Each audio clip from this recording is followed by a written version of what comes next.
আপনাদের মাঝে আমি আছি। প্রত্যেক জুমায় হয়তো দুই চার কথা বলি, আর জানি কতদিন হয়তো আল্লাহ পাক রাখছে, এটা আল্লাহ পাক ছাড়া কেউ জানে না। আপনাদের জন্য আমি দোয়া করি, আপনারাও আমার জন্য দোয়া করবেন। আমি মাঝে মধ্যে প্রত্যেক জুমায় বলে থাকি, আমি আর একটা মিনিট আপনাদের কাছ থেকে সময় নিচ্ছি। বলে থাকি কি, গরিবের লোক চললে একটা স্বাদ পাওয়া যায়, ঠিক কিনা? গরিব, তাদের মনটা পরিষ্কার, তাদের পয়সাটা পরিষ্কার, ঘাম ঝরানো পয়সা, সমস্তটা দিন কষ্ট ক্লেশের মাধ্যমে রুজি রোজগার করে আইনা পরিবার পরিজনদেরকে নিয়ে খায়, দরজাটা খুলে হইয়া দেয়, তার কোনো চিন্তা নাই, ঠিক কিনা বলে? ঠিক না?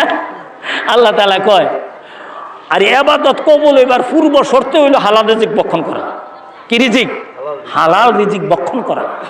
হারাম খাইয়া ইবাদত করলে ইবাদত হয় না, আমার দরবারে পৌঁছে না। এই জন্য আপনাদেরকে আমি ভালোবাসি।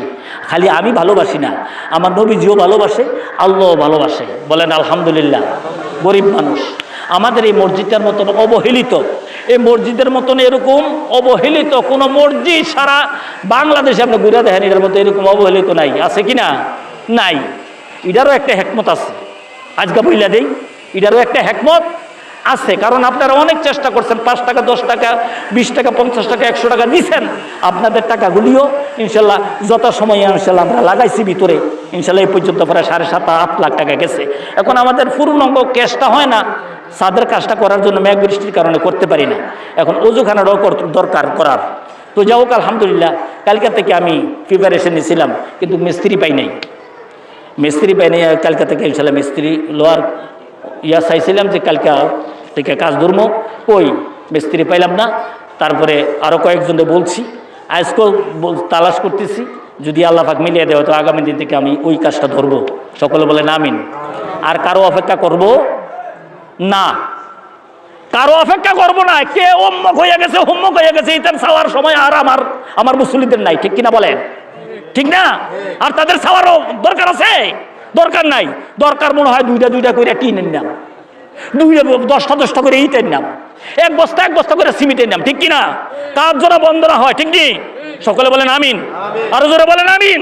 আমি আপনাদের পক্ষ থেকে কালকার থেকে যদি মিস্ত্রি পাই, কালকার থেকে কাজ ধরবো। আর তাগরে যদি আল্লাহ পাক যদি হেদায়েত দেয়, তাগরে যদি নাকি কোটি কোটি টাকার মালিক, হেদায়েত দিলেও দিতে পারে, ইচ্ছা করলে একজনও তো আমি এইটা করে দিতে পারি, ঠিক না? কিন্তু করে না, তো করে না। যাক, আমি আপনাদেরকে নিয়ে আমি ইনশাল্লাহ আগামী দিন থেকে ইনশাল্লাহ কাজ করব। যদি মিস্ত্রি পাই, রাজমিস্ত্রি যদি পাই, আমি মনে করেন যে কালকে থেকে রাজমিস্ত্রি বিশ্রাইতেছি। আপনারা খালি আমার জন্য দোয়া করবেন, করবেন না? করবেন না? ইনশাল্লাহ।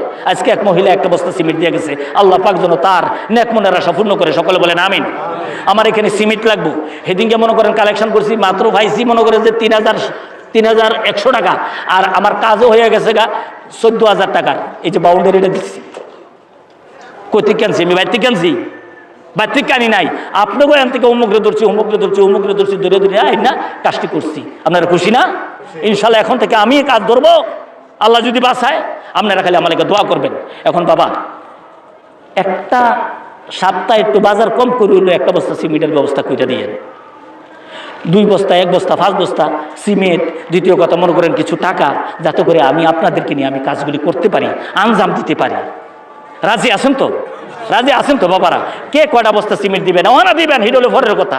আপনি কালকে দেন, পরশু দেন, 1 সপ্তাহের মধ্যে দেন, সিমেন্ট দিবেন। এবং কি মনে করেন টাকা যদি দেন, নামটা লেখাইয়া যাইবেন, সামনাসামনি নামটা লেখাইয়া খাতার মধ্যে নামটা উঠাইয়া যাইবেন। মনে থাকবো? মনে থাকবো ভাইয়ার আমার? আল্লাহ পাক যেন কবুল করে। সকলে বলেন আমিন।